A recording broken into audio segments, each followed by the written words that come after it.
Recording.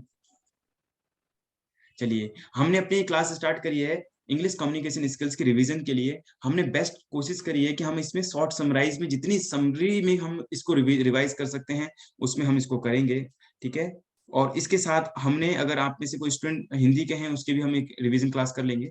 जी, अभी तक हमने जो क्लास करी है इंग्लिश कम्युनिकेशन स्किल्स की, उसमें अभी तक जो हमने पढ़ा है वो 3 चीजें पढ़ी हैं। What do you mean by English communication skills के बारे में पढ़ा है कि what do you mean by communication skills, and second thing जो हमने पढ़ा है प्रोसेस ऑफ कम्युनिकेशन। अब आप प्रोसेस ऑफ कम्युनिकेशन से रिलेटेड क्वेश्चंस कैसे हो सकते हैं वो आप देख सकते हैं। प्रोसेस ऑफ कम्युनिकेशन से रिलेटेड क्वेश्चंस कैसे हो सकते हैं कि उसको डिफाइन करना या फिर कम्युनिकेशन की स्किल्स की मीनिंग के साथ उसको डिफाइन करने के लिए आ सकता है, ठीक है।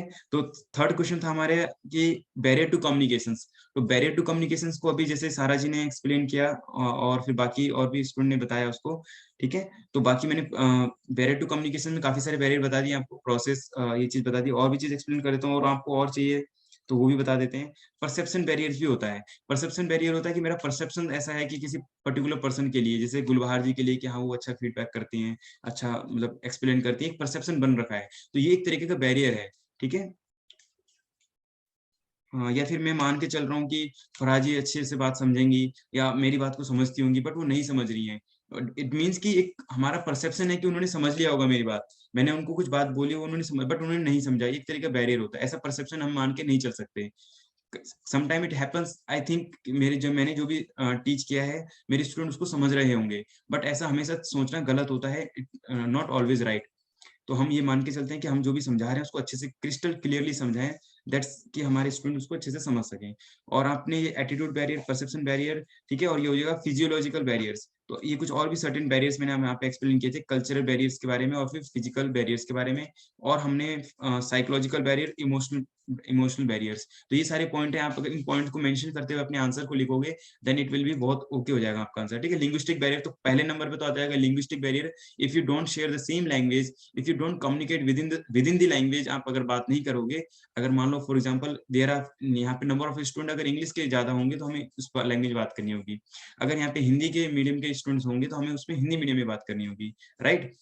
अब ये हमारा क्वेश्चन था। एक को तो क्वेश्चन ये आता है what are the barrier of communication, तो ये यहाँ पे हम बता सकते हैं कि अंडरस्टैंड करने के लिए कि बैरियर ऑफ कम्युनिकेशन क्या होते हैं, ठीक है जी। And another thing is different type of communications. तो ये क्वेश्चन था आपका, डिफरेंट टाइप ऑफ कम्युनिकेशंस में आप कैसे बता सकते हो। अगर नॉर्मली क्वेश्चन आता है बड़ा क्वेश्चन, देखो बहुत छोटे छोटे क्वेश्चन भी आ सकते हैं, यहाँ पे 5 मार्क्स के क्वेश्चन भी आएंगे और 10 मार्क्स का भी क्वेश्चन आएगा, तो आपको दोनों में ही देखना है। अगर मान लो 5 मार्क का क्वेश्चन है तो आपको इसमें type of different type of communication क्या लिखेंगे आप, एक तो वर्बल कम्युनिकेशन और नॉन वर्बल कम्युनिकेशन लिख सकते हैं। एंड अगर 10 मार्क का क्वेश्चन है तो इसमें एक और चीज ऐड कर दीजिएगा, ये वाला चार्ट, इसमें ये भी ऐड कर दीजिएगा, डाउनवर्ड कम्युनिकेशन, अपवर्ड कम्युनिकेशन और horizontal communication on the basis of flow. अगर आप फ्लो के बेसिस पे बात करते हैं इस तरीके से बता सकते हैं, और on the basis of presentation आप बाकी ओरल और verbal and non verbal communication भी बता सकते हैं, ठीक है। तो ये आपने ये इसको भी अच्छे से एक्सप्लेन कर देना है, डाउनवर्ड, अपवर्ड और हॉरिजॉन्टल। बता देता हूँ कि ऊपर से जब नीचे, यानी कि ऊपर टॉप लेवल मैनेजर, सीनियर जब जूनियर से बात करता है तो डाउनवर्ड होता है, और जूनियर जब वापस से फीडबैक देता है, बहुत सारी चीजें होती है जो नीचे से ऊपर इन्फॉर्मेशन जाती है तो अपवर्ड होता है। सेल्स मैनेजर कई बार ना परचेज वाले को बोलता है, परचेज वाला प्रोडक्शन वाले को बस से बात करता है, एक डिपार्टमेंट की बात बता रहा हूँ, जैसे प्रिंसिपल है, प्रिंसिपल वाइस प्रिंसिपल से बात कर रही है एजुकेशन डिपार्टमेंट से, किसी ले लीजिए जैसे 2 डॉक्टर्स हैं बराबर लेवल पे कम्युनिकेट कर रहे हैं, तो वो आ जाएगा हॉरिजॉन्टल कम्युनिकेशन, ठीक है। चलिए नेक्स्ट पढ़ते हैं अपना, हम यहाँ से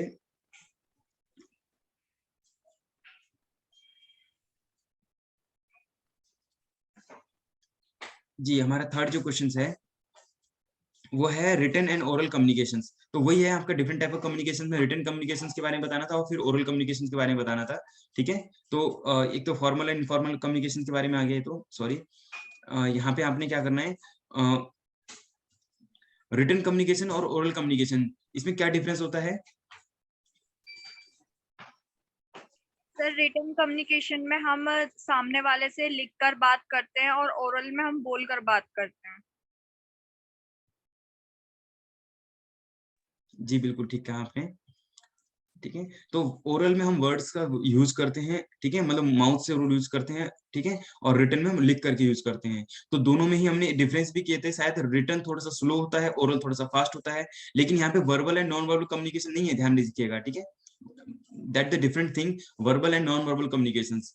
अब बात करते हैं different type of face to face interactions के बारे में। जब हमने बात किया था तो फेस टू फेस इंटरेक्शन कितने तरीके से हो सकता है, अगर आप 2 पर्सन आपस में फेस टू फेस बात कर रहे हैं तो। एक तो है ट्रांजैक्शंस मॉडल ऑफ कम्युनिकेशंस, दूसरा होता है इंटरेक्शन यानी कि एक दूसरे से बातचीत करना, और थर्ड होता है ट्रांसमिशन। अगर मैं मान लो मैंने अभी सबको म्यूट कर रखा है, आप में से सभी स्टूडेंट यहाँ पे म्यूट कर देता हूँ मैं, अभी नहीं करता हूँ, बट ये अगर मैं वन वे कम्युनिकेशन कर रहा हूँ यानी कि एक पर्सन इनकोड कर रहा है, मैसेज सेंड कर रहा है और सामने वाला सिर्फ रिसीव कर रहा है, देखो एरो इसी तरफ बना हुआ है, तो इसका मतलब ये है ट्रांसमिशन हो रखा है, ठीक है। और इंटरेक्शंस कब होता है, जब दोनों पर्सन एक दूसरे से बात कर रहे होते हैं। और नॉइज तो आपने देखा है हर जगह ये है ना, मतलब बैरियर टू थोड़े बहुत होंगे ही। अब ट्रांजेक्शन मॉडल में क्या होता है, पार्टिसिपेशन करके ग्रुप में होते हैं और आप लोग सभी एक दूसरे से इंटरेक्ट करते हो तो ट्रांजेक्शन हो जाते हैं, ठीक है। ये आपके ये क्वेश्चंस का आंसर आ गया आपका। अब आप बात करते हैं different type of face to face communication के बाद आता है कन्वर्जेशन और कन्वेंशंस के बारे में और स्पीच वगैरह के बारे में। तो वो मैंने आपसे क्लास में डिस्कस कर दिया था आपको कि कन्वर्जेशंस के कुछ बताए थे कैटेगरीज ऑफ कन्वर्जेशंस।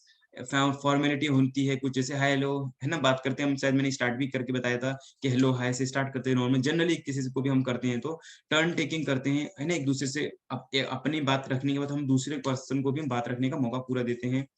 स्पीकर्स बारे में, टॉपिक को भी हम बहुत अच्छे से चेंज करने की कोशिश करते हैं।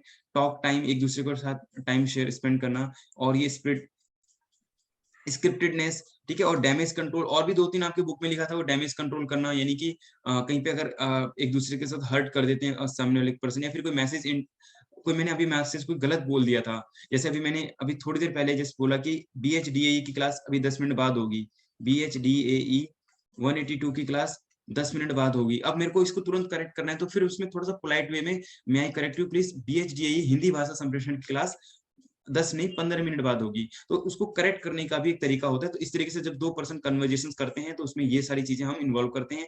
मैंने यहाँ पे 6 पॉइंट दे रखे हैं, आप रिवीजन क्लास में और भी इसको ऐड कर सकते हो अकॉर्डिंग टू यू, आपको जैसा ठीक लगे। इसमें एक और मैंने जैसे ऐड कर दिया है वो डैमेज कंट्रोल वाला, कि आप कहीं पे मैसेज डिस्टॉर्ट होता है, डिस्टॉर्ट मतलब होता है जैसे कई बार सुनने में प्रॉब्लम होती है या फिर कहीं मिसअंडरस्टैंड ना हो जाए किसी को, इस तरीके से। करेक्ट हो गया, यहाँ तक क्लियर हो गया आपको, फर्स्ट यूनिट समझ में आया आपको सबको। सेकंड यूनिट के कुछ बात करते हैं। सेकंड यूनिट में देखो बहुत इजी है, ग्लोबल वार के बारे में है और कम्युनिकेशन के बारे में था कि ग्लोबल विलेज जैसे हमने बात करी थी, कम्युनिकेशन के बारे में जो पुराने बैरियर्स थे वो खत्म हो गए हैं। Now days we are in social media age, हम बात कर सकते हैं। तो यहाँ पे एक लैंग्वेज बैरियर या फिर डिस्टेंस या फिर मीडियम वाला बैरियर अब नहीं आता। अब बहुत इजीली हम एक दूसरे से कम्युनिकेट कर सकते हैं। और इसके बारे में हमारे जो सर मार्शल मैक्लुहान जी थे, इन्होंने बहुत अच्छे से एक्सप्लेन भी किया था चीजों को। और इन्होंने एक चीज भी बताई थी इस चैप्टर के बारे में कि किस तरीके से हमने बहुत ज्यादा ग्रो किया अपने मतलब टाइमलाइन को, किस तरीके से ग्रो करके हम इस एज तक पहुंचे। तो जो सोशल मीडिया अब हम यूज करते हैं, पहले हम पिजन्स और बाकी चीजों से लेके लोग अलग अलग मैसेंजर्स होते थे, पहले इस तरीके के मैसेंजर्स होते थे जो मैसेज को लेकर के ट्रैवल करते थे और वो मैसेज पहुंचाते थे। फिर एक टाइम पे पोस्ट ऑफिस आते थे, पोस्टमैन हुआ करते थे, अब वो भी धीरे धीरे विलुप्त हो गए, ठीक है। चलिए आइए हम आगे बढ़ते हैं, हमारा ये यूनिट कंप्लीट हो गया है, फर्स्ट सेकंड थर्ड। और कुछ चीजें जो इंपॉर्टेंट है मैं वहीं से एक्सप्लेन आगे मूव कर रहा हूँ आपको। इनफॉर्मल इंटरपर्सनल फंक्शंस के बारे में, ये और इजी चैप्टर है आपका, फर्स्ट सेकंड थर्ड जितना इंपॉर्टेंट था ना फर्स्ट सेकंड, उससे ज्यादा ये और इजी भी है और इतना ज्यादा यहाँ से इतना इंपॉर्टेंट नहीं है, बट फिर भी कुछ क्वेश्चंस आ सकते हैं, आपको यहाँ पे देखना है। ग्रीटिंग्स के बारे में है कि आपको एक पर्सन से कैसे ग्रीटिंग्स करते हैं, वन सेल्फ अदर्स एक दूसरे से, ये सब चीजें हैं। और इनविटेशन से रिलेटेड है इसमें टॉपिक वगैरह, पर्सनल मीटिंग्स या फूड से रिलेटेड है क्वेश्चंस, ठीक है। तो ये यहाँ पे इतना चीज अभी नहीं है। कुछ क्वेश्चंस वगैरह मैं आपसे पूछूंगा। मीटिंग्स, पर्सनल, फूड, एंटरटेनमेंट, ये सब कुछ डिस्कशंस वगैरह था आपका। व्हाट आर से ग्रुप कम्युनिकेशन स्किल्स, आपको क्या लगता है, आप में से कोई भी बताइए, ओवरकम डिफरेंस कम्युनिकेशन स्टाइल्स के बीच में, acknowledge difference genders and cultures, या इफेक्टिव इन्वॉल्वमेंट। जी चलिए, अब ग्रुप डिस्कशन की बात आती है। चलिए ग्रुप डिस्कशन में हम कौन कौन से एसेंशियल्स होते हैं जो ग्रुप डिस्कशन में होने चाहिए, कौन सी क्वालिटीज होती है जो मेंटेन करनी चाहिए when we are in a group discussion. Yes Gulbahar ji, are you there? Please raise your hand. Are you there? Okay, no problem. Any other student who are going to explain? Yes Khushi ji, what qualities need for a group discussion में? Sir group discussion में पहले तो सबका proper मतलब क्या बोलते हैं participation होना चाहिए। ऐसे मतलब अगर ग्रुप में 10 लोग हैं, 10 को मौका मिलना चाहिए कि वो अपनी अपनी बातें रखें, और मतलब वही इक्वल टाइम शेयरिंग। और हमें मतलब 20-20 टाइम में सामने वाले की कोई बात अगर खराब लगे कि नहीं वो सही चीज नहीं बोल रहा है, तो उस चीज को मतलब ऐसे नहीं बोलना कि हाँ हम आपसे डिसएग्री करते हैं। उसको मतलब पोलाइट वे में बोलना है कि हाँ इसको करेक्ट करते हुए आपको अपना व्यू देना है। और तीसरा हो गया सर हमारा कि हमें मतलब जो भी चीज अगर अच्छी लगती है सामने वाले की, तो उसे बोलना है कि आई अप्रिशिएट यू, या फिर मतलब उसको सपोर्ट में भी उसको कुछ बोलना है, उसको उसके सपोर्ट में ही बोलना है, और उसके मींस निगेटिव में नहीं बोलना, सिर्फ सपोर्ट में बोलना है, हाँ, ताकि यस, सामने वाले को खराब ना लगे। बिल्कुल, करेक्ट, आपने ठीक बताया। ग्रुप एसेंशियल कंडीशन तो ये होगी, आपको लिसनिंग अच्छी होनी चाहिए, ठीक है? स्पीकिंग, प्रेजेंटेशन के ओरल मतलब जब आप प्रेजेंट करें वो भी बहुत अच्छा होना चाहिए, साउंड होना चाहिए, पोलाइट वे में, जैसे इन्होंने बताया किसी को बात को अगर आप डिसएग्री करते हो तो वो भी आप, अब यहाँ से हम ये देख सकते हैं काफ़ी सारे पॉइंट ऐसे खुशी जी ने एक्सप्लेन किए जो आपको बुक लर्न करने की ज़रूरत नहीं है, आप इस क्लास को अच्छे से कर लीजिए, it will be sufficient. I agree, Khushi ji agree करते हैं आप मेरी बात से? Yes sir. आपको कोई बुक पढ़ने की जरूरत नहीं है, आप इस क्लास को अच्छे से कर लीजिए अभी, तो आप अच्छे से हो जाएगा, ठीक है? चलिए, ग्रुप कम्युनिकेशन स्किल्स के बारे में बात करते हैं, तो overcome differences in communication style. अब इससे ओवरकम होने का मतलब होता है जब डिफरेंट कम्युनिकेशन स्टाइल्स के बारे में बात हो रही है यहाँ पर, तो उससे ओवरकम होने का मतलब है कि हम कैसे उसको कम कर सकते हैं। तो एक तो वही बात खुशी जी ने जैसे कहा कि हम पर्सन, सामने वाले पर्सन की बात को भी अच्छे से सुने, डिफरेंस जेंडर एंड कल्चर्स की भी एक्नॉलेज करना, तो ये भी एक था। इससे क्या समझते हैं? एग्जांपल क्वेश्चन देखो, बहुत स्ट्रेट फॉरवर्ड आपके क्वेश्चंस आएंगे, तो आप बता सकते हैं कोई स्टूडेंट्स कि differences in gender and cultures के बीच में कोई ऐसे एक्नॉलेजमेंट आपको लगता हो? Any student please. Sir difference वही ना हुआ कि जहाँ पे मतलब कॉमन वर्ड यूज करे सारे जेंडर के लिए, हाँ, ताकि उन्हें ये अच्छा तो ना हाँ, लगे। ये बिल्कुल, ये तो आपने अच्छा बताया कि एक्नॉलेज करना उन चीजों को, बट नहीं, first thing is there are different genders like male, female, transgenders and other genders are also there, like LGBT community is also there in our society, like, ठीक है? आप सबको you know, you all know that we have a different LGBT, ठीक है? Lesbian, gay, bisexual, transgenders like this, तो genders अलग अलग हैं। कल्चर्स के बारे में बात करें तो how many cultures you know, India के अंदर तो इतने मल्टी कल्चरल है, हमारा इंडिया में है, काफी सारी चीजें हैं, तो इनको भी एक्नॉलेज करने का मतलब है इक्वल रिस्पेक्ट देना, सबको सबसे अच्छे से बात करना, ये सारी चीजें हमारे कम्युनिकेशन का पार्ट होना चाहिए। इफेक्टिव इन्वॉल्वमेंट का मतलब क्या होता है कि जैसे अब यहाँ पे आप काफी सारे स्टूडेंट हैं, इन्वॉल्वमेंट का मतलब है कि इट डजंट मीन कि always you have to participate, it always मतलब हमेशा कभी जरूरत नहीं होती कि मैं खुशी को बोलना ही है, speak, he should speak, but जब मैं उनसे कहूं कि आप प्लीज कुछ बोलिए, तब उनको बोलना इंपॉर्टेंट होता है। इफेक्टिव इन्वॉल्वमेंट का मतलब होता है आप ग्रुप डिस्कशन कर रहे हो, एक टॉपिक था ग्रुप डिस्कशन का, यूनिट 3 हम कर रहे हैं शायद, ये आपका टॉपिक है ग्रुप डिस्कशन एंड मीटिंग्स, या अगर आपने शायद यूनिट हमारे साथ कंप्लीट किया हो, काफी सारे स्टूडेंट ने किया था हमारे साथ, इस क्लास में थे ग्रुप डिस्कशन एंड मीटिंग्स के बारे में। तो इसमें क्या था, हमने पढ़ा था कि ग्रुप के से रिलेटेड था, जब हम ग्रुप डिस्कशन करेंगे तो कौन कौन सी चीजें होंगी जहाँ पे हमने पार्टिसिपेट करना है, और जो हमने एसेंशियल्स पढ़े थे कि ग्रुप डिस्कशन में क्या क्या चीजें हमें किस तरीके से सुनना है, ये सब चीजें थी, ठीक है? तो आपने क्या बताया था? इफेक्टिव इन्वॉल्वमेंट का मतलब ये मैंने यहाँ बताया था कि आपको तभी जब आपको बोलना चाहिए, right person at right thing बोलते हैं ना, right person at right place, right person at right place, तो इसी तरीके से आप बोल सकते हो कि right thing at right place, right thing at right place जब आप स्पीक करेंगे, जब अपनी बात सही जगह पे आप रखेंगे तो ही उसकी वैल्यू होगी। तो ये आप समझ सकते हैं ऐसे। Maintaining roles in a group, अपने रोल्स को मेंटेन करना, अब यहाँ पे आता है एक्टिव रोल या फिर पैसिव रोल। एक किसी ग्रुप में या तो एक्टिव रोल हो सकता है आपका, या तो पैसिव रोल हो सकता है, या फिर आपको कोई भी पोजीशन हो सकती है, उस तरीके को, उस चीज को हमें मेंटेन करना है। Group processing and assessment, group का प्रोसेस करना और असेसमेंट, ये सारी चीजें थे। इनसे रिलेटेड और भी चीजें जो होंगी वो हम ग्रुप के एजेंडा और मीटिंग्स के बारे में बताया था कि मीटिंग और एजेंडा क्या होते हैं। टॉपिक होता है, एजेंडा का मतलब क्या होता है? टॉपिक। जब भी ग्रुप की मीटिंग से हो रही है तो ये किस टॉपिक पे हो रही है, इस पे हम बात करते हैं, ठीक है? और ये वोकेबुलरी के बारे में बात करते हैं कुछ हम, ये कुछ टॉपिक हमने कंप्लीट कर लिया था।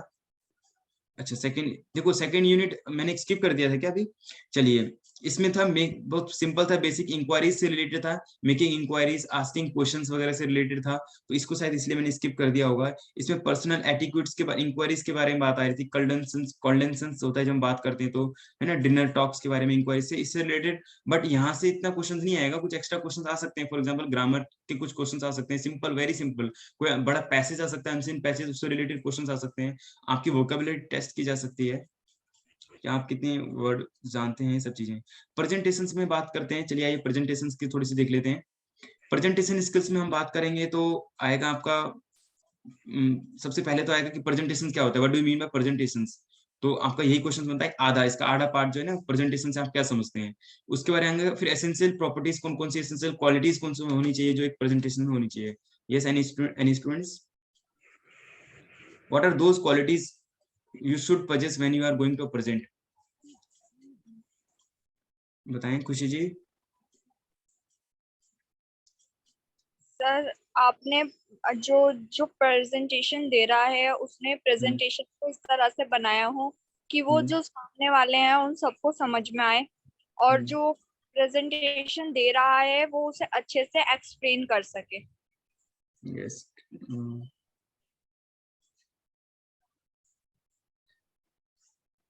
जी बिल्कुल करेक्ट बताया आपने। जैसे और भी क्वालिटी जैसे होती है, तो प्रेजेंटेशन देते समय हमें हमारा ऑडियंस पे ध्यान रखना चाहिए। जैसे मैं यहाँ पे देख रहा हूँ काफी सारे स्टूडेंट ने हैंड रेज किया हुआ है या जिस तरीके से है, तो मुझे एटलीस्ट कोशिश करनी चाहिए कि मैक्सिमम लोगों तक मेरी रिच हो, मेरा आई कांटेक्ट ज्यादा से ज्यादा लोगों तक हो। या फिर हम इसमें पहले देख लेते हैं, अंजलि जी, यस अंजलि जी, यस फराजी, पहले वन बाय वन पूछ लेते हैं। If you have any questions please raise your hand, अगर आपके पास कोई भी क्वेश्चंस है किसी भी चीज को लेकर के। Yes Yuvi ji,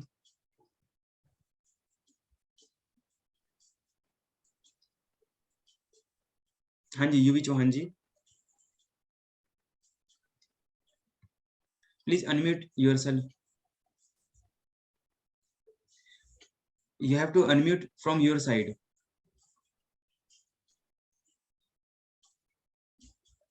Are you there? No. Yes खुशी जी, सर ये प्रेजेंटेशन को एक्सप्लेन करना है क्या, या फिर मतलब आप? नहीं, काफी स्टूडेंट ने हैंड रेज किया हुआ था, इसलिए मैंने आपको ये पूछा कि देयर एनी पर्टिकुलर क्वेश्चंस है कोई, तो मैं आपको बात कर लूं। क्वेश्चन नहीं है सर, प्रेजेंटेशन के बारे में बताना था। नो नो नो, आपसे बात नहीं कर रहा हूँ अभी मैं। अभी actually there are other student also those raise their hands, either they have some doubt or any questions in their mind. Please either please आपके पास दो ऑप्शन है, प्लीज अपने हैंड डाउन कर लीजिए, या फिर कोई क्वेश्चन है तो आप अनम्यूट करना है, अपनी तरफ से आपको अनम्यूट करना है। यस बताएं, yes Om ji. Yes, sir. My question is, sir, how can the barrier communication be removed? Yes, of course. So what will be the answer of this question? Yes, आप अब ये आपका लेंथी क्वेश्चन ही बनेगा इसका भी, क्योंकि जैसे आपका क्वेश्चन था कि how can we, yes of course, overcome कैसे कर सकते हैं कम्युनिकेशन के बैरियर्स को। तो इसका yes. मैंने क्यों बताया कि इसका बैरियर्स ऑफ कम्युनिकेशन, प्लीज सभी म्यूट कर लीजिएगा।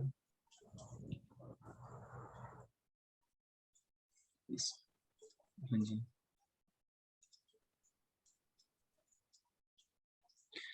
यस ओम जी का क्वेश्चन है कि how can we overcome the barriers, या फिर बैरियर ऑफ कम्युनिकेशन को कैसे रिमूव करें। तो इसका क्वेश्चन का आंसर ये बनेगा कि पहले तो हमें ये समझना है कि कम्युनिकेशन के बैरियर्स क्या होते हैं।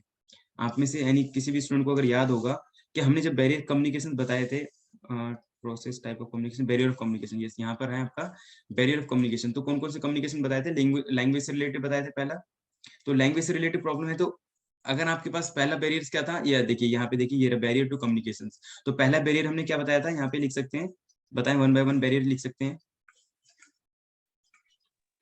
ठीक है। पहला हमारा लैंग्वेज हो गया, हाँ तो लैंग्वेज हो सकता है, ठीक है। तो जो चीजें हैं बैरियर, आपको मतलब अगेन एक लेंथी क्वेश्चन इसलिए होगा क्योंकि क्वेश्चन एक बहुत बड़ा, जैसे देखो 50 मार्क्स का आपका एग्जाम होगा ये, तो आप समझिए किस लेवल पे होगा ये, आपका 5 मार्क्स का होगा। अगर आपका ये क्वेश्चन आता है, ओम जी का क्वेश्चन आता है कि हाउ कैन वी रिमूव या ओवरकम बैरियर्स, तब भी आपको सारे बैरियर्स लिखने होंगे, एटलीस्ट 5 to 6 बैरियर्स तो लिखने ही होंगे। अभी मैंने आपको काफी सारे बैरियर्स एक्सप्लेन किए थे, सॉरी आपको यहाँ पे एक्सप्लेन नहीं कर पाया था, टाइम थोड़ा कम था इसलिए, बट मैंने शो जरूर कर दिए थे वो सारे बैरियर्स आपको। डिफरेंट बैरियर्स थे, जैसे साइकोलॉजिकल बैरियर्स है, इमोटिव बैरियर्स है, या फिर आपका कल्चरल, फिजिकल, या जो करिए एटीट्यूड है ना, या फिर आपका टेक्नोलॉजिकल बैरियर्स हो गया, सोशल रिलीजियस बैरियर्स हो गया। तो इनको ओवरकम करने का तरीका क्या हो सकता है, तो बेस्ट आंसर इसका क्या हो सकता है, तो यही हो सकता है कि इनको बैरियर्स को ओवरकम करने के लिए एक्नॉलेज करना। अभी जैसे ग्रुप डिस्कशन की बात कर रहे थे ना हम, अदर जेंडर और कल्चर को एक्नॉलेज करना, ये एक्सेप्ट करना। हाँ, इसको हम मतलब उसको फीलिंग देना, वो रिस्पेक्ट देना, तो ये एक बैरियर हो सकता है। टेक्नोलॉजी कर मान लो मेरा माइक ठीक नहीं है, तो बैरियर को ठीक करने का ओवरकम कैसे करूं मैं, गुड अच्छी क्वालिटी का करूं। अगर मैं मान लो पहले से पीपीटी प्रेजेंट नहीं करता हूं, पहले से प्रेजेंटेशन के लिए प्रिपेयर नहीं हूं, तो उसका बैरियर को ओवरकम करने का तरीका ये हो सकता है कि मैं पहले से उसको क्या करूं, प्रिपेयर रहूं। तो ये सारी चीजें आपका उसमें आ जाएगा कि ओवरकम होने के तरीके से आ जाएगा। I think you got answer, ठीक है ओम जी, आपको आंसर ठीक से मिला हो। आई होप कि मैं जो समझा पाया कि बैरियर टू कम्युनिकेशन आए, चाहे ओवरकम करने का इसका सॉल्यूशंस आए, तो भी आपको बैरियर टू सारे बैरियर्स लिखने कम्युनिकेशन के, देन उनको एक्सप्लेन करना है वन बाय वन, राइट। अब हम बात करते हैं नेक्स्ट अपना प्रेजेंटेशन, ये हम आगे निकल गए थे इससे, ये चीज हमने कंप्लीट कर ली थी। Reading making good impressions.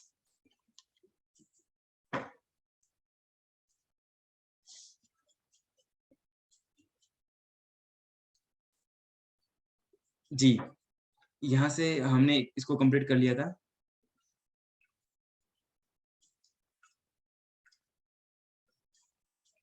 जी, ग्रुप डिस्कशन पर थे अभी हम।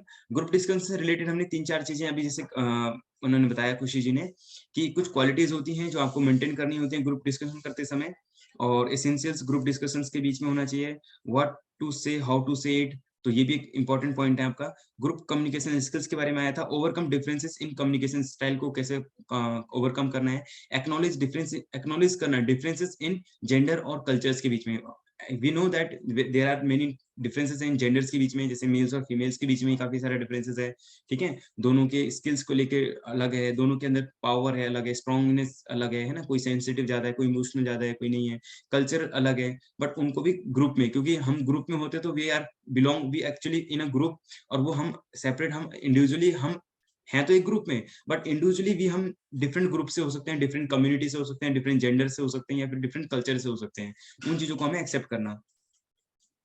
चलिए आगे नेक्स्ट, हमने कुछ मीटिंग्स को लेके एजेंडा वगैरह की हमने बात करी थी कि टॉपिक होता है, तो एजेंडा से रिलेटेड हम मीटिंग कर रहे हैं, तो इसके क्या क्या प्रिपरेशन हो सकती है, प्रिपेयरिंग फॉर अ मीटिंग। तो इसका मैं कुछ मैं ही एक्सप्लेन कर देता हूँ। If you can, any can do, please raise your hand.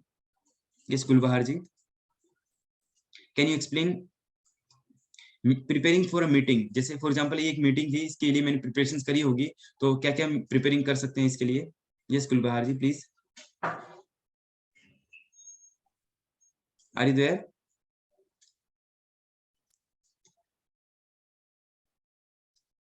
No, sorry. Yes Gulbahar ji,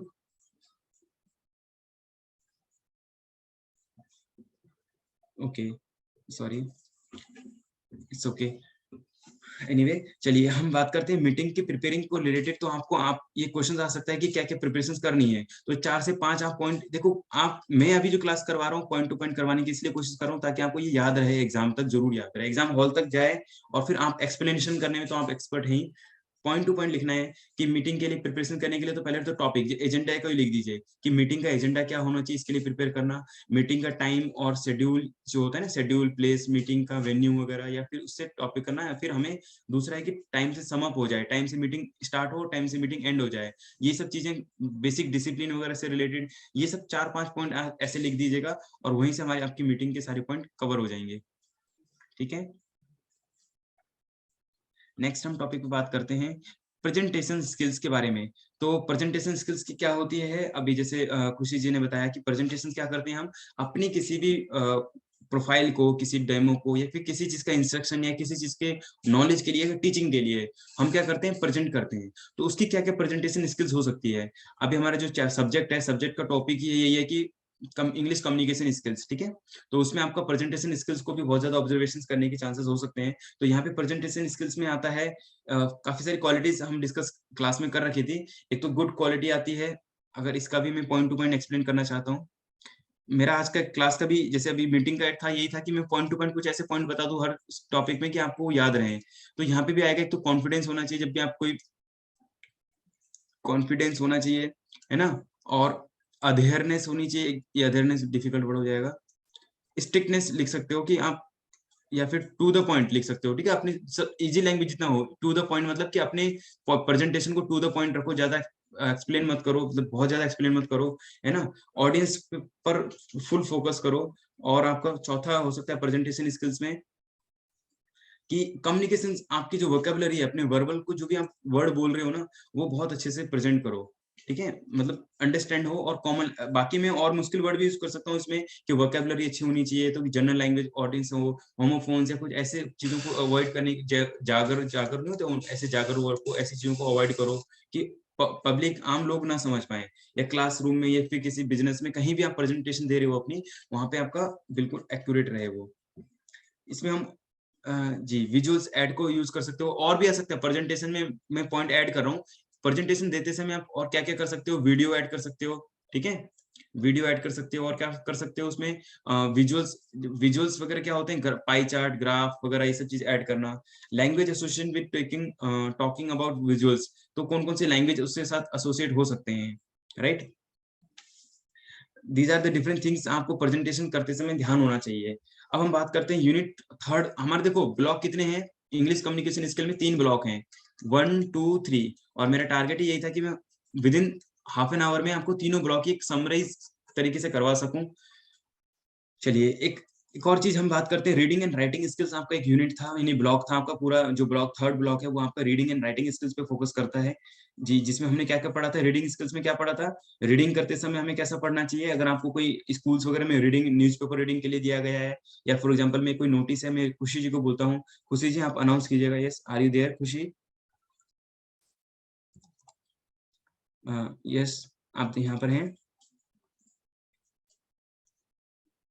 no? Yes sir, yes sir. हाँ, आपको मैं एक छोटा सा फॉर एग्जांपल एक इमेजिन कर लीजिए, आपके हाथ में मैंने कोई नोटिस दिया है कि कल मॉर्निंग में सुबह 7 बजे क्लास होगी, आपको क्लास में अनाउंस करना है। How how you announce this? Sir पहले तो उसका एक नोटिस जो था वो प्रिपेयर करूंगी, और क्लास में मतलब सबके सामने लाउडली बोलूंगी ताकि सबको सुनाई दे कि हाँ कि कल कोई मतलब जो भी इवेंट है वो है। और मतलब सर मैं और ट्राई करूंगी कि उसको मैं एज अ रिटन फॉर्म में भी सबको प्रोवाइड करवा पाऊँ, ताकि मतलब सबके पास वो इन्फॉर्मेशन चली जाए। मान लो कोई कोई कहीं और बिजी है तो उसने नहीं ओके, सुना इट्स ओके। मेरा। यस, सॉरी सॉरी खुशी, एक्चुअली यू थोड़ा सा मिसकम्युनिकेशन हो गया होगा। रीडिंग मतलब मैंने आपको कोई नोटिस दिया है, रीडिंग स्किल्स हम पढ़ रहे हैं, आपको नोटिस दिया है। फॉर एग्जांपल आपने, खुशी जी हमारी मैम है, खुशी मैम आपने मुझे कोई नोटिस दिया कि क्लास में अनाउंस करना है, मैं क्लास में आ गया हूँ। यस, लिसन एवरीबॉडी, सभी स्टूडेंट प्लीज ध्यान दीजिए। एक अनाउंसमेंट है, खुशी मैम क्या अभी ने दिया है, मैं इसको पढ़ रहा हूँ। कल मॉर्निंग में सुबह 7 बजे क्लास होगी। इस तरीके से थोड़ा सा स्लो वर्ड में बोलना, वर्ड पे स्ट्रेस दे के बात करना, और जो मेन पॉइंट है उस पर थोड़ा स्ट्रेस देना। और रीडिंग ऐसे अपने लिए नहीं करना, बाकी सभी स्टूडेंट्स के लिए करना। ये चीज मेन रीडिंग स्किल्स पे आता है। यानी इवन आप कोई नोटिस पढ़ते हो किसी सामने अदर पर्सन के लिए, तो किस तरीके से रीडिंग आप करोगे। तो यहाँ पे मेन इंपॉर्टेंट चीज ये थी कि आप कितना अच्छे से कुछ छोटी सी नोटिस को में भी आप कौन कौन सी चीजें इंपॉर्टेंट है उसको ध्यान बताओगे। याद है आप सभी स्टूडेंट को? सर याद आया वो एक चीज आपने बताया था कि जैसे कि मैरिज का अगर वो आपको इनविटेशन आता है तो आप कहाँ मतलब वो वेन्यू है उसको उस पे ज्यादा ऑब्वियस, जोर दे हाँ। के। यस सर, वही वाला एग्जांपल। हाँ, बिल्कुल राइट बताया इन्होंने। मैं यहाँ इतने बच्चों को, यहाँ ज्यादा बच्चे हैं, मैं फिर भी नहीं बताऊंगा नंबर ऑफ स्टूडेंट ज्यादा है, बट मैं किसी अपने दूसरे फ्रेंड, अपने बारे में नहीं बता रहा, किसी दूसरे फ्रेंड के बारे में बता रहा हूँ कि वो यस सर। नोटिस, उनके पास जब कोई भी इनविटेशन कार्ड आता है, तो वो किसकी शादी किससे हो रही है ये मैटर नहीं करती, मैटर करता है डेट, और मैटर करता है वेन्यू, और फिर तीसरी चीज है टाइम, ठीक है। हमें क्या मतलब है भाई बताओ, हमारे हमारे घर में किसी का कार्ड आया, ऊपर से नीचे से कहीं से कोई मतलब नहीं है, सिर्फ डेट और टाइम, ठीक है।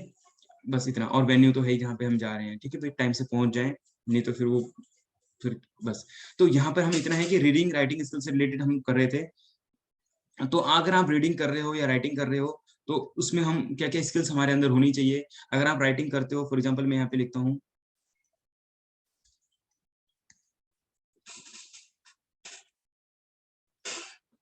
अब मैंने 2-3 वर्ड लिखने की कोशिश करी है, तो अपनी राइटिंग स्किल्स को ऐसी रखनी चाहिए ताकि सामने वाला पर्सन उसको अंडरस्टैंड कर पाए, यानी समझ पाए। कुछ-कुछ चीज़ें हैं समझ में आ रहा है, कुछ नीचे-नीचे समझ में नहीं आ रहा है, इस तरीके से चीज़ें नहीं होनी चाहिए, क्लियर होनी चाहिए। अगर आप रीड करते हो तो भी क्लियर होना चाहिए, अगर आप राइटिंग करते हो तो भी आपकी राइटिंग भी कैसी होनी चाहिए? क्लियर होनी चाहिए। कि सामने वाला पर्सन आपको अंडरस्टैंड कर सके। देखो बेसिक ऑब्जेक्टिव्स है ना, मैं उसी पॉइंट पे फोकस करके चल रहा हूँ जो पॉइंट आपने लिखने हैं कि राइटिंग हमारा ओरल कम्युनिकेशन करें चाहे वो रिटन कम्युनिकेशन करें, सामने वाले पर्सन तक वो पहुंच जाए। फॉर एग्जांपल मेरे को खुशी जी को इनवाइट करना है, राइटिंग स्किल्स में तो यही आएगा ना, आप राइटिंग में उन दुनिया भर की बातें बता रहे हो, मैंने डेट और मेन्यू बताया नहीं, बताओ क्या बोलूंगा मैं, बताओ इनको कुछ बोल पाऊंगा?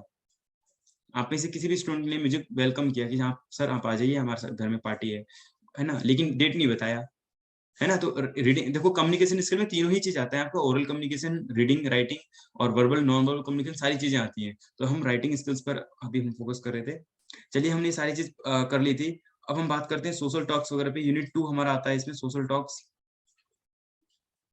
ये कुछ शायद सोशल टॉक्स की स्लाइड कैसे आई यहाँ पर? ये कौन सी यूनिट से है? कौन से ब्लॉक से है ये? हाँ, सोशल टॉक्स भी हो सकता है, कम्युनिकेशन स्किल से ही होगा, इंग्लिश इन डेली लाइफ से नहीं।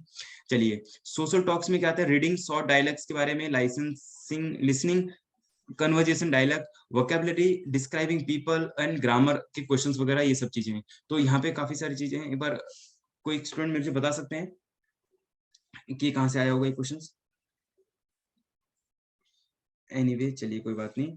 अब हम नेक्स्ट बढ़ते हैं अपने उसके लिए राइटिंग स्किल्स में। जैसे अभी हमने यूनिट 2, अच्छा सॉरी हाँ ये यहीं पे हो सकता है, रीडिंग स्किल्स, फिर small social talks and then फिर हमारा ये राइटिंग स्किल्स के बारे में, ठीक है। सम बेसिक इसमें क्या क्या करना था हमने, राइटिंग स्किल्स में क्या क्या करना है। एक तो हमें जो है आइडेंटिफाई द योर सब्जेक्ट, जहां आप लिखने जा रहे हो, जो फॉर एग्जाम्पल राइटिंग स्किल से रिलेटेड मैं बहुत इजी से समझाता हूँ। क्वेश्चंस क्या है, अभी आप क्वेश्चन का आंसर लिखने जा रहे हो, तो जब आप आंसर लिखते हैं, तो आंसर लिखने से पहले क्वेश्चन को तो अच्छे से पढ़ते हो ना, 2 बार 3 बार पढ़ते हो कि एक बार में हो सकता है मिस ना हो जाए। तो इसलिए आपको राइटिंग करते समय सबसे पहले देखना है कि आइडेंटिफाई द सब्जेक्ट, किस टॉपिक पे आप लिखना चाह रहे हो। गैदरिंग इन्फॉर्मेशंस, अपने माइंड के अंदर वो रिकॉल कर रहे हो, अपने माइंड को मेन स्ट्रॉमिंग, अपने माइंड को रिकॉल करते हुए सारी चीजें इन्फॉर्मेशन को गैदर कर रहे हो। फिर पर्पस, आपके राइटिंग का पर्पस क्या है, क्या एग्जामिनर आपसे पूछना चाहता है, क्या जानना चाहता है। नोइंग द रीडर, आप यहाँ पे रीडर लिखा हुआ है, मैं आपको एग्जाम से रिलेट करके बता रहा हूँ इस पॉइंट को कि आपके एग्जामिनर जो है वो आपसे क्या जानना चाहता है। हो सकता है आपने कुछ ने कुछ पूछा हो, आप आंसर तो दे रहे हो, लेकिन इन सब चीजों का बात जरूर ध्यान रखो जब भी आप कुछ लिखो।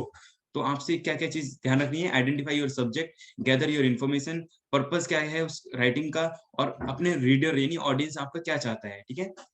कुछ और पॉइंट्स की हम बात करते हैं। लैंग्वेज से रिलेटेड है यहाँ पर आपका, लैंग्वेज फॉर्मल या फिर इनफॉर्मल, ठीक है। 2 तरीके के लेटर्स होते हैं, लैंग्वेज ऑफ फॉर्मल लेटर्स। तो इसमें क्या-क्या था आपका, 1 सेकंड, ये कंप्लीट नहीं हुआ होगा, it's okay. Language formal letters, formal styles, किस तरीके से हम राइटिंग यूज करते हैं, जो वर्ड्स यूज करते हैं, और दोनों में पोलाइटनेस वर्ड यूज होता है। तो हाय होता है और हेलो होता है, ठीक है। एक गुड मॉर्निंग होता है, एक हेलो व्हाट्सएप होता है। तो दोनों में कहीं ना कहीं आपको लैंग्वेज वर्ड से, वोकैबुलरी से पता चल रहा है हाय बोलना और हेलो बोलना में, ठीक है। या फिर हेलो व्हाट्सएप या हेलो गुड इवनिंग सर, इस तरह की चीजों में आपको दोनों में पता लग रहा है, तो आपको डियर सर वगैरह। तो यहाँ से फॉर्मल लेटर्स का आपको क्लियर हो रहा है चीजें, यूज ऑफ फॉर्मल स्टाइल वगैरह, और पर्सनल एंड फ्रेंडली स्टाइल्स। तो 2 चीजें हैं यहाँ पे। अवॉइड ओवर यूज फ्रेजेस, कुछ ओवर यूज फ्रेजेस हैं जो जनरली यूज करे जाते हैं, उनको हमें अवॉइड करना चाहिए। Make your letters gender neutral, ये वो पॉइंट था जहाँ पे हमें ऐसे लेटर्स, ऐसे वर्ड को यूज करना चाहिए। जैसे चेयरमैन की जगह हम कहीं अगर लिख रहे हैं, अपने राइटिंग कोई लिख रहे हैं, लेटर लिख रहे हैं, तो हमें डियर सर या फिर चेयरमैन या ऐसे वर्ड को नहीं यूज करना चाहिए, वहाँ पे चेयरपर्सन बोल सकते हैं, या हाउस वाइफ नहीं, होम मेकर वर्ड यूज बोल सकते हैं। इस तरीके से न्यूट्रल करते हुए अपने चीजों को कर सकते हैं। And thank you everyone. अभी के हम क्लास को यहाँ पे करने की कोशिश करते हैं, बट इसके साथ मुझे दिव्या जी ने कुछ क्वेश्चंस भी दिए थे,